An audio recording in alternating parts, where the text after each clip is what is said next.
경매수골 현매경의 치우입니다. 여미입니다. 요즘 농지증이 많이 바뀌어졌다고 하는데 정말 바뀌어진 것이 맞긴 한가? 이제 올해 들어서 농지법이 바뀌면서 농지증 발급 요건이 조금 까다로워진 걸로 좀 바뀌었어요. 기본적인 틀이 바뀐 것은 아니잖아. 그렇죠. 기본적인 틀은 바뀌지 않았죠. 농지를 취득하려고 하는 자는 이제 경작을 위해서 취득하는 게 목적이니까. 그런데 이 경작한다라는 것을 다 믿어주지는 않는 것 같아. 그래서 농지증을 취득할 때 여러 가지 새롭게 제출해야 되는 서류가 많은데 네네. 우선은 원상복구 계획서 그거 내는 것은 다 예전부터 있었던 거잖아. 그렇죠. 지난 우리 영상에서 소개를 해드렸듯이 농지인데 농지로서 활용할 수 없는 토지, 예를 들면 불법 건축물이 있다든가 아니면 콘크리트로 좀 깔려 있다든가 이런 부분에 있는 농지는 농지 취득을 할 때 농지증을 발급해주는 조건으로 원상복구 계획서를 제출을 해야 그래야 농지를 취득할 수 있는 농지 취득 자격 증명을 이제 내주게 되는 거죠. 이 농상복구 계획서가 기본적으로 3개월이라고 하는데 네. 그거는 뭐 조금 융통성 있게 할 수 있는 부분이니까 그렇죠. 꼭 지킬 필요는 없는 거고. 그 원상복구 계획서에 대한 부분은 지난 영상에 넣어놨으니까 궁금하시면 한번 찾아보시면 될 것 같아요. 또 궁금한 것이 있으면 또 댓글 달아주세요. 또 새롭게 추가된 서류가 재직증명서가 있더라고. 맞아요. 우리 이번에 그 법이 바뀌면서 시행규칙까지 바뀌었는데 농지법 시행규칙을 보면 재직증명서를 내라고 하는 그런 조항이 또 신설이 됐더라고요. 왜네? 한번 볼까요? 자, 화면 보시면 이게 농지법 시행규칙인데요. 네, 5월 18일부터 이제 시행이 새롭게 되었죠. 일부 개정이 되면서. 그래서 제7조 보면 농지취득 자격증명 신청서에 대한 부분이 나와 있는데, 자, 여기 보시면 여기 재직증명서, 재학증명서 등 직업을 확인할 수 있는 서류 이렇게 되어 있습니다. 다만 이제 신청하는 사람이 농업인인 경우에는 필요가 없는 거죠. 그냥 일반 개인만, 농업인이 아닌 개인만 이런 서류가 필요로 하는 거예요. 사실상 뭐 이 재직증명서로 농업인이냐 아니냐 이걸 판단하기 위한 것이 아니라 그냥 신분 확인일 뿐이네. 그렇죠. 여기 법 조항을 보면 직업을 확인할 수 있는 서류라고 했지. 이 직업으로 인해서 불이익을 간다든지. 그렇죠. 판단하거나 뭐 농지를 취득할 수 있냐 없냐를 판단하는 게 아니고 단순히 이제 직업을 확인할 수 있는 서류라고 이렇게 나와 있는 거죠. 그러니까 뭐 그렇게 크게 어려운 건 아니구나. 그렇죠. 요번에 우리 그 회원분께서도 이 농지증을 받을 때 재직증명서를 요구했다고 하더라고요.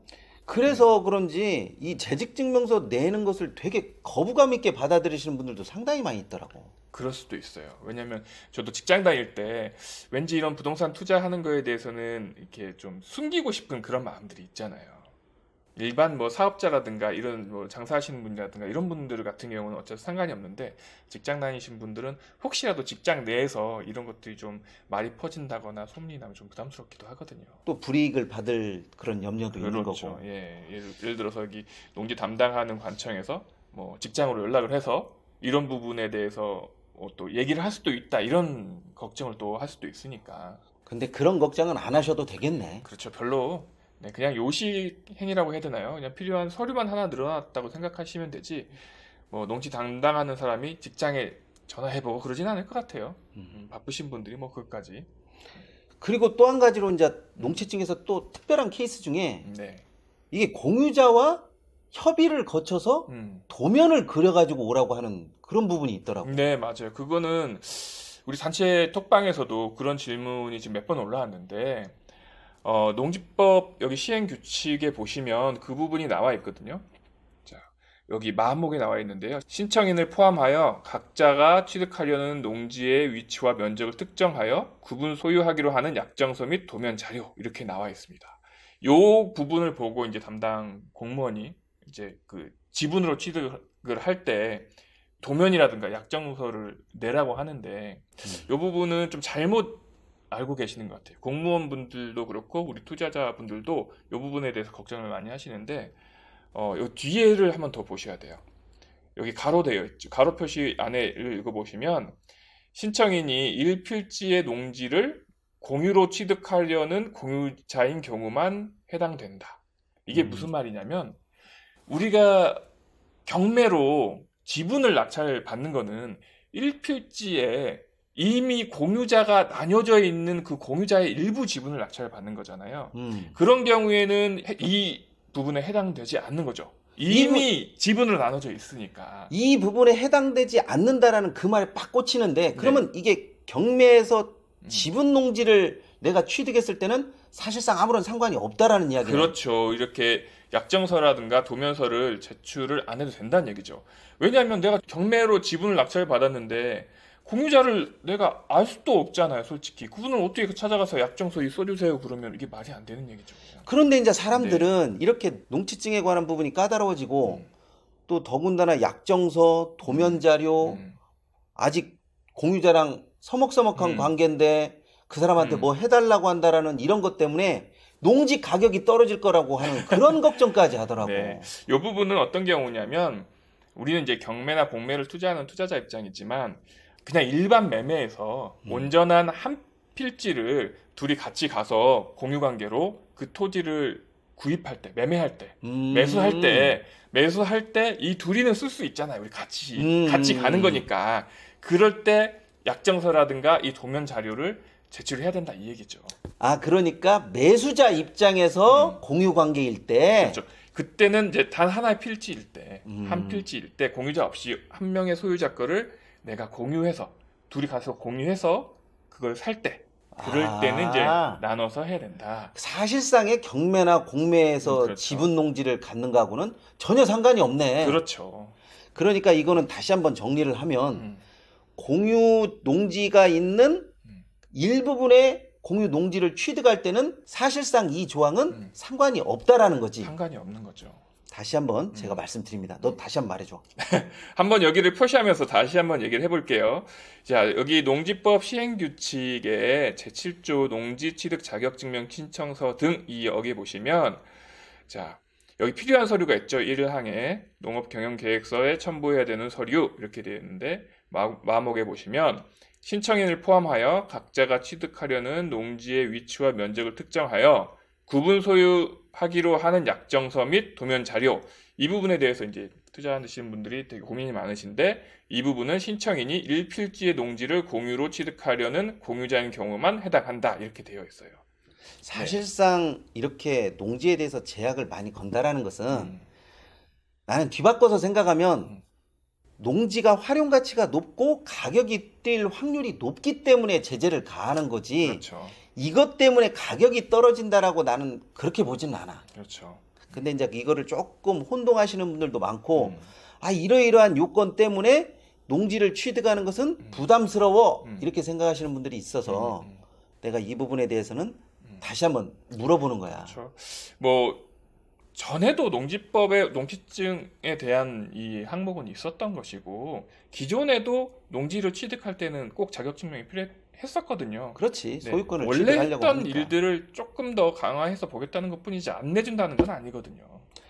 농지증이 사실상 소유권을 취득할 때 꼭 필요한 서류이기 때문에 어떻게 보면 요건이 강화됐다, 강화되지 않았다 그것보다는 실제로 농사를 짓고 농지로 활용하려고 하는 그 목적만 가지고 있으면 농지증이 그렇게 대단한 요건이라고 보지는 않아. 그렇죠.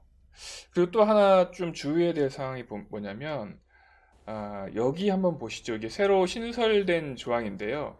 자, 법 제8조 3항에서 농지 투자가 성행하거나 성행할 우려가 있는 지역의 농지를 취득하려는 자 등 농림축산식품 불량으로 정하는 자란 다음 각호를 말한다. 이렇게 나와 있어요.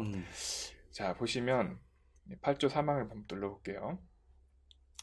자, 시, 군, 읍, 면, 장은 농지 투자가 성행하거나 성행할 우려가 있는 지역의 농지를 취득하려는 자 등은 농지증을 발급을 신청하는 경우에 농지위원회 심의를 거쳐야 한다. 이게 나와 있거든요.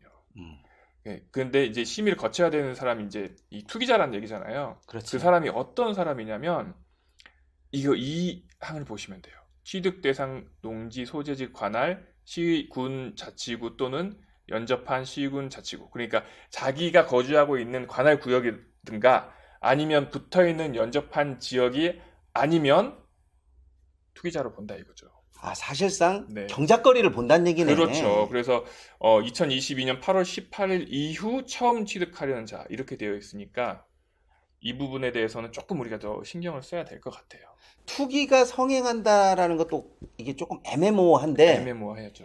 사실상 농지 가격이 음, 내가 볼 때 20% 이상 오르면 음, 그게 투기의 조짐이 보인다라고 음, 생각을 하더라고. 그렇죠.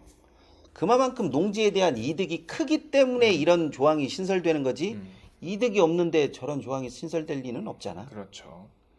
그래서 우리가 지난 영상에 그 경작거리, 통작거리 30km 이외에, 그러니까 밖에 있는 농지를 구입할 수 있냐 없냐 그 부분에 대해서 말씀을 드렸잖아요.